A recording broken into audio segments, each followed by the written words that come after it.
آئلہ اور ایہان کی خوبصورت کہانی۔ کاغان ایک انتہائی خوبصورت وادی ہے جو پاکستان میں واقع ہے۔ یہ وادی اپنے دلکش سرسبز میدانوں، قدیم جھیلوں، آبشاروں، بلند و بالا پہاڑوں اور پھلوں سے بھرے باغات کی وجہ سے مشہور ہے۔ کہا جاتا ہے کہ یہ وادی اتنی خوبصورت ہے کہ پریاں یہاں سیر کرنے آتی ہیں اور خوبصورت نظاروں سے لطف اندوز ہوتی ہیں۔ اکثر اوقات تو یہ انسانوں کو دکھائی بھی دیتی ہیں، لیکن اگر کسی انسان کی نظر ان پر پڑ جائے تو یہ غائب ہو جاتی ہیں۔ آئلہ پری اکثر کاغان آیا کرتی تھی۔ وہ وہاں کے خوبصورت نظاروں سے لطف اندوز ہوتی اور رات کے وقت یہ اس پوری وادی میں روشن جگنوں کی طرح آتی تھی۔ ایک دن آئلہ پری بڑے سے پتھر پر بیٹھ کر اپنے بال بنا رہی تھی کہ اچانک اس کی کنگھی زمین پر جا گری۔ آئلہ اسے ہر جگہ تلاش کرتی مگر اسے کنگھی کہیں نہ ملی۔ اس پر آئلہ پری بہت اداس ہو جاتی ہے۔ قریب ہی ایک ایہان نامی ایک لڑکا گرمیوں کی چھٹیاں منانے کے لیے ایک کاٹیج میں مقیم تھا۔ ایک صبح اس نے اس خوبصورت وادی کی سیر کرنے کا فیصلہ کیا۔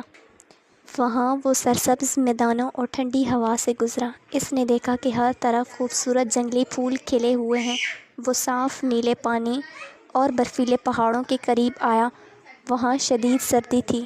وہ بہت تھک گیا تھا کہ چنانچہ آرام کرنے کی غرض سے وہ ایک بڑے سے پتھر پر جا بیٹھا اور وہاں لیٹ گیا اور اپنی تھکان اتارنے لگا۔ تبھی اسے گھاس کے میدان میں تتلی کی سی ایک خوبصورت کنگھی ملی۔ یہ اتنی خوبصورت کنگھی تھی کہ وہ اسے نظر انداز نہیں کر سکا اور اپنے ساتھ لے گیا۔ ایک رات خوبصورت جادوئی نظارہ۔ چاند پوری طرح سے چمک رہا تھا۔ ایہان اپنے بستر پر گہری نیند سو رہا تھا کہ اچانک اسے ایک سریلے گانے کی آواز آئی اور ساتھ ہی روشنی کی سی چمک اسے نظر آئی اور اس روشنی نے اسے جگا دیا۔ وہ اسے دیکھنے کے لیے کاٹیج سے باہر آ گیا۔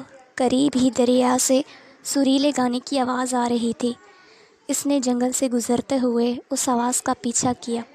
اسے اپنی آنکھوں پر یقین ہی نہ آیا جب اس نے وہاں ایک خوبصورت دریا کے کنارے ایک پری کو دیکھا جو اداس بیٹھے ہوئے اور گاتے ہوئے دکھائی دے رہی تھی۔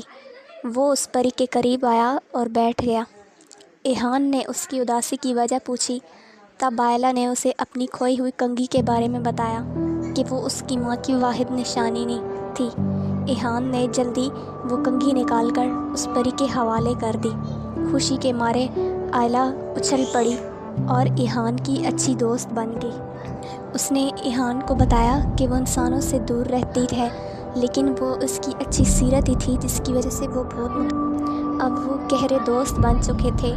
وہ ہر روز ملا کرتے تھے، کبھی آبشار کے قریب تو کبھی چاندنی جنگل میں جگنوں کا پیچھا کرتے۔ آئلہ زخمی پرندوں کو ٹھیک کرنے کے لیے اپنا جادوئی استعمال کرتی۔ ایہان حیرت سے اسے دیکھتا رہتا۔ دونوں کا رشتہ بہت گہرا ہوتا گیا اور دیکھتے ہی دیکھتے ان کی دوستی محبت میں بدل گئی۔ آخر وہ دن آ ہی گیا جب ایہان نے آئلہ کو شادی کی پیشکش کی۔ وہ بہت خوش ہوئی اور ایہان کے لیے خوشی خوشی اپنی پریوں کی دنیا کو چھوڑنے پر رضامند ہو گئی۔ تمام رشتہ داروں کی موجودگی میں ایہان نے آئلہ پری سے دھوم دھام کے ساتھ شادی کی اور اب دونوں خوشی خوشی اپنی زندگی بسر کرنے لگے۔